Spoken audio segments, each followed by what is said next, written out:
नमस्कार दोस्तों, स्वागत है आपका अपने चैनल टेक डीजे में। दोस्तों, टेक की बात टेक डीजे के साथ किस एपिसोड में आज मैं बात करने वाला हूं चेक से रिलेटेड मेन्यूज जो कि आते हैं योनो ऐप के अंतर्गत।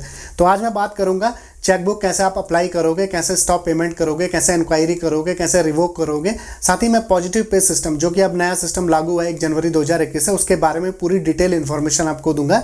तो चलते हैं सीधे वीडियो की तरफ। होम स्क्रीन के टॉप लेफ्ट में जो आइकन दिया हुआ वहाँ पर आप, जैसे कि मैंने बताया है, वहाँ पर आप क्लिक करोगे तो जैसे ही आप क्लिक करोगे तो यहाँ पर एक ऑप्शन खुलेगा सर्विस रिक्वेस्ट वाला, ये सबसे नीचे। जैसे ही उस पर क्लिक करोगे तो ये जो सारे के सारे सर्विस रिक्वेस्ट का ऑप्शन खुल जाएंगे। यहाँ पर आप टैप करोगे सीधे चेक वाले ऑप्शन पे, और चेक पे जैसे ही आप क्लिक करोगे तो आपके पास टोटल 6 आइकन और खुल जाएंगे, 6 टैब और खुल जाएंगे, जिसमें कि रिक्वेस्ट चेकबुक हो गया, इंक्वायरी हो गया, स्टॉप चेक हो गया, रिवोक चेक हो गया, चेक डिपॉजिट और पॉजिटिव पे सिस्टम। ये सारे के सारे खुल जाएंगे और इनमें मैं बात करूंगा एक एक करके सबकी। तो सबसे पहले बात करते हैं रिक्वेस्ट चेकबुक की। जैसे आप इस पर क्लिक करोगे चेकबुक की रिक्वेस्ट के लिए तो ये आपको रिडायरेक्ट करेगा नई स्क्रीन पर। यहाँ पर सबसे पहले आपको अपना अकाउंट नंबर सेलेक्ट करना है। अकाउंट नंबर सेलेक्ट करने के बाद आपको जो नंबर ऑफ चेक की लीव्स हैं वो आपको सेलेक्ट करनी है, यानी कि कितने पेज के आपको चेकबुक चाहिए। तो यहाँ पर जैसे मैं क्लिक करता हूँ तो 25, 50 और 100 3 ऑप्शन मुझे मिल जाते हैं। तो मुझे फिलहाल कम ही चाहिए तो मैं 25 का ऑप्शन चूज़ करूँगा। आप अपने हिसाब से चूज़ कर सकते हो।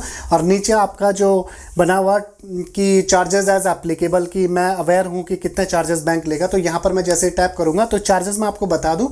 जैसे मैं क्लिक करूँगा तो सबसे पहले सेविंग बैंक अकाउंट के लिए जो फर्स्ट 10 चेक हैं, आपके चेक की लीव्स हैं, वो फ्री होंगी। उसके बाद आपका चार्ज लगेगा पर 10 लीव्स आपको 40 प्लस जीएसटी लगेगा। और अगर आप 25 पेज वाली लेते हो तो 75 रुपये प्लस जीएसटी। जो दूसरा वाला ऑप्शन है आपका, यहाँ पर अगर आपका अकाउंट है सीनियर सिटीजन सेविंग स्कीम या फिर सैलरी अकाउंट है आपका, सैलरी पैकेज में खुला हुआ अकाउंट है, उसके लिए कोई चार्जेस भी नहीं है, आपको चेकबुक फ्री है। साथ ही तीसरा जो ऑप्शन है करंट अकाउंट होल्डर के लिए पी सेगमेंट के, उनके लिए पहले 30 चेक फाइनेंशियल ईयर में जो 30 चेक हैं वो फ्री हैं, पहले 30 चेक। उसके बाद आपके चार्जेस लगेंगे 3 रुपये प्लस जीएसटी पर चेक लीव्स। तो ये चार्जेस हैं और मैंने इसको एक्सेप्ट कर लिया। उसके बाद मैं कर देता हूँ नेक्स्ट। जैसे नेक्स्ट करता हूँ तो नेक्स्ट वाली स्क्रीन पे ये मुझे एड्रेस के लिए बोलता है और मैं जैसे क्लिक करता हूँ यहाँ पर 3 चीज़ें हमें मिल जाती है, registered address, last dispatched address और न्यू एड्रेस। रजिस्टर्ड एड्रेस वो एड्रेस होता है कि जो आपके खाते में लगा हुआ है, यानी कि जो आपने केवाईसी दी हुई है उसके माध्यम से जो आपके खाते में जो एड्रेस रजिस्टर्ड है वो है। लास्ट डिस्पैच में यदि आपने पिछले डिस्पैच एड्रेस में किया है चेंज तो वो आ जाएगा। साथ ही न्यू एड्रेस में आप अपनी तरफ से नया एड्रेस डाल सकते हो।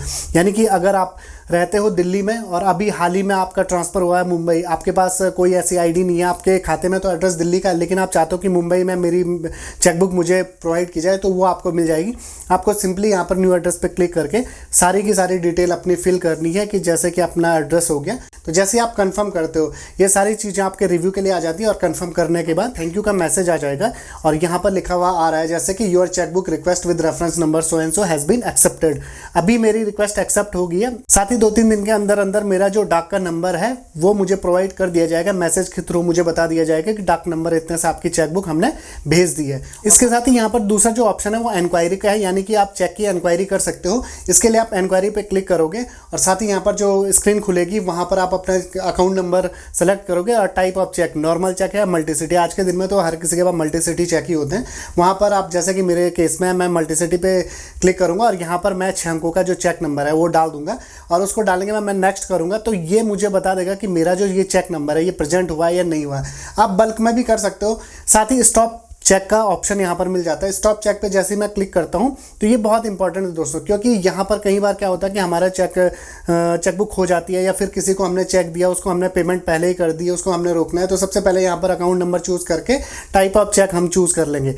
ये टाइप ऑफ चेक चूज़ करने के बाद उसके बाद मैं चेक नंबर यहाँ पर डालूंगा और इसके साथ ही यहाँ पर जो ऑप्शन है स्टॉप रीज़न का, कि किस रीजन से आप स्टॉप करवाना चाह रहे हो। तो यहाँ पर बहुत सारे रीज़न हैं, जैसे कि issued in error, stolen, lost in post, cheque reissued, paid in cash या अदर। यानी कि आपसे गलती से इशू एरर से हो गया या गलती से आपने इशू कर दिया है या फिर आपका खो गया चेक था या फिर पोस्ट बाई पोस्ट करते हुए आपका कहीं ट्रांजिट में खो गया है या फिर चेक रीइशू कर दिया आपने पुराने चेक की जगह, वो स्टॉप करना है। तो बहुत सारे ऑप्शन है। मैंने जैसे कि इशूड इन एरर मैंने गलती से कर दिया और यहाँ पर कुछ चार्जेस हैं नीचे की तरफ आप देख पा रहे होंगे।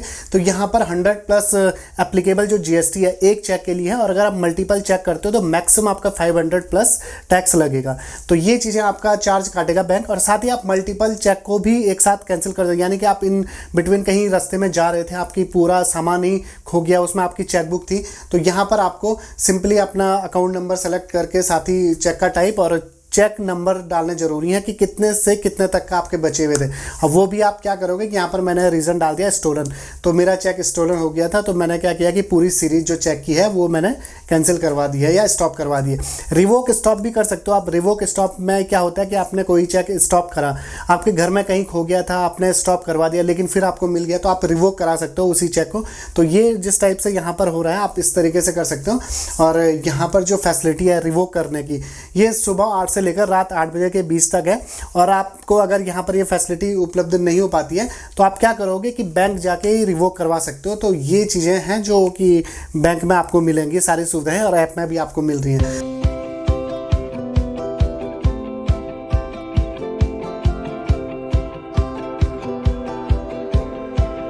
अब मैं आपको बताऊंगा पॉजिटिव पे सिस्टम के बारे में। पॉजिटिव पे सिस्टम के बारे में जानने के लिए हमें जाना पड़ेगा आरबीआई का सर्कुलर जो कि आया था 25 सितंबर 2020 को। तो ये सर्कुलर अभी आपकी स्क्रीन पर रिफ्लेक्ट हो रहा है।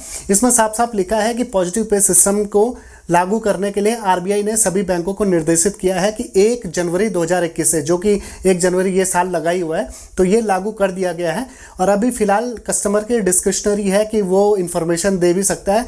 और अभी आरबीआई कह रहा है कि हम लोगों को जागरूक करेंगे, सभी बैंकों को निर्देश दिए हैं कि लोगों को ज़्यादा से ज़्यादा जागरूक करो कि पॉजिटिव पे सिस्टम के बारे में कि क्या है। एक्चुअल में बात यह है कि इसमें साफ साफ लिखा है कि कस्टमर को अगर किसी को चेक काट के देता है तो 50,000 है उससे ऊपर की अमाउंट के चेक पर कस्टमर को अपने जो बेनिफिशियरी जिसको वो चेक काट के दे रहा है उसके बारे में उसका नाम हो गया और अमाउंट हो गया और चेक संख्या हो गई और डेट होगी। ये 4-5 चीज़ें जो न्यूनतम जानकारियां हैं वो अपने होम ब्रांच को प्रोवाइड करानी पड़ेंगी। और उसके बारे में आपको बताऊंगा कि योनो ऐप से आप कैसे पॉजिटिव पे सिस्टम के बारे में रिक्वेस्ट जनरेट कर सकते हो या रिक्वेस्ट आप अपनी भेज सकते हो बैंक को। एनपीसीआई यानी कि national payment corporation of India इसमें सीटीएस में एक और चीज़ विकसित करेगा जो कि होगी पॉजिटिव पे सिस्टम के बारे में। और इसमें एक और चीज़ लिखी हुई है कि 5 लाख या उससे ऊपर के चेकों के भुगतान के लिए पॉजिटिव पे सिस्टम को बैंक अनिवार्य कर सकते हैं। और यहाँ पर साफ साफ लिखा है कि आप जो रिक्वेस्ट जनरेट करोगे एसएमएस के माध्यम से कर सकते हो, आप एटीएम के माध्यम से कर सकते हो, ऐप के माध्यम से, जैसा कि मैं योनो ऐप से कर रहा हूँ। साथ ही आप इंटरनेट बैंकिंग में भी आपका ऑप्शन होगा, तो इनसे ये ऑप्शन आपको दिए गए हैं कि इनसे आप रिक्वेस्ट जनरेट कर सकते हो और आपकी होम ब्रांच को चले जाएगी। और अब मैं आपको आगे बताता हूँ कि योनो ऐप के माध्यम से पॉजिटिव पे सिस्टम की रिक्वेस्ट कैसे आप जनरेट कर सकते हो। और इसके लिए जैसा कि आपको स्क्रीन पर लग रहा है पॉजिटिव पे सिस्टम पे जैसे ही आपने क्लिक किया, यहाँ पर मेक ए रिक्वेस्ट ऑप्शन है, इस पर आप जैसे ही क्लिक करोगे मेक ए रिक्वेस्ट ऑप्शन पर, तो ये आपको रिडायरेक्ट करेगा नई स्क्रीन पर जहाँ पर कि आपको चेक की डिटेल डालनी है। चेक की डिटेल में यहाँ पर अकाउंट नंबर सेलेक्ट करने के लिए बोलेगा। अगर आपका एक से ज़्यादा अकाउंट है तो यहाँ पर आप अकाउंट नंबर सेलेक्ट कर लोगे, साथ ही डेट सेलेक्ट कर लोगे कि किस डेट का आपने वो चेक काटा हुआ है। यहाँ पर जैसे आपने डेट सेलेक्ट करी, चेक नंबर का ऑप्शन ये पूछ रहा है कि चेक नंबर यहाँ पर डालिए जो चेक आपने दिया है, साथ ही कितने अमाउंट का है। अभी तो 50,000 से ऊपर का, तो मैं फिलहाल 51,000 का एक चेक मैंने काटा है। और साथ ही यहाँ पर मैं बेनिफिशियरी का नाम डालूंगा। बेनिफिशियरी का नाम जैसे कि मैंने डाला हुआ सोहन कृष्ण शर्मा। साथ ही मुझे इंस्ट्रूमेंट टाइप चूज़ करना है और इंस्ट्रूमेंट टाइप में मैंने चूज़ करा 29 क्योंकि मेरा करंट अकाउंट ओडी का है।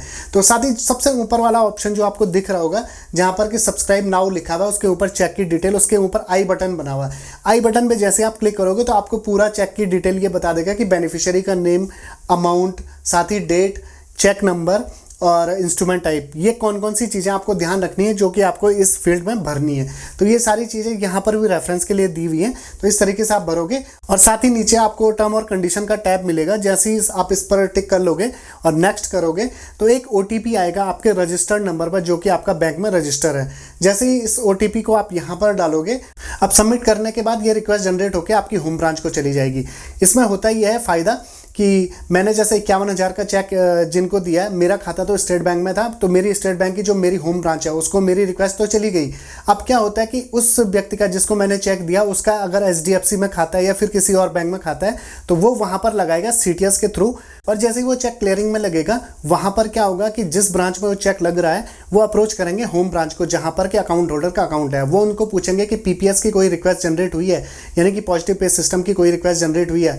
वो जैसे ही वहाँ पर देखेंगे तो उनको मेरी जो रिक्वेस्ट है वो रिफ्लेक्ट हो जाएगी और वो बता देंगे कि हाँ, इस नंबर का चेक है और इतना अमाउंट का इतना अकाउंट से और इस डेट का है, और सारी चीज़ें मिलान होने पर ये चेक पे हो जाएगा। और इससे क्या होगा कि जो फॉर्जरी होती है या स्कैंड चेक के मामले आते हैं, ऑल्ट्रेशन वाले मामले आते हैं, उनसे निजात मिल जाएगी। और साथ ही जो बैंकिंग प्रणाली में है, धीरे धीरे अब बैंक इसको लागू करने की सोच रहा है। तो आज मैंने आपको बताया चेकबुक से रिलेटेड मेन्यूज़ के बारे में और पॉजिटिव पे सिस्टम के बारे में मैंने आपको इन्फॉर्मेशन दी। उम्मीद है वीडियो आपको काफ़ी पसंद आया होगा, इन्फॉर्मेटिव लगा होगा। फिर भी अगर आपके कोई डाउट्स हैं इस मेन्यू से रिलेटेड, योनो ऐप से रिलेटेड, तो आप नीचे कमेंट बॉक्स में ज़रूर लिखें और मैं आपको ज़रूर उनका रिप्लाई दूंगा। और साथ ही अगर आप मेरे चैनल पर नए हो तो प्लीज़ सब्सक्राइब जरूर करें, बेल आइकन जरूर दबाएं, उसको ऑल पर क्लिक करें ताकि मेरी नई वीडियोज़ के नोटिफिकेशन आपको मिलते रहें सबसे पहले।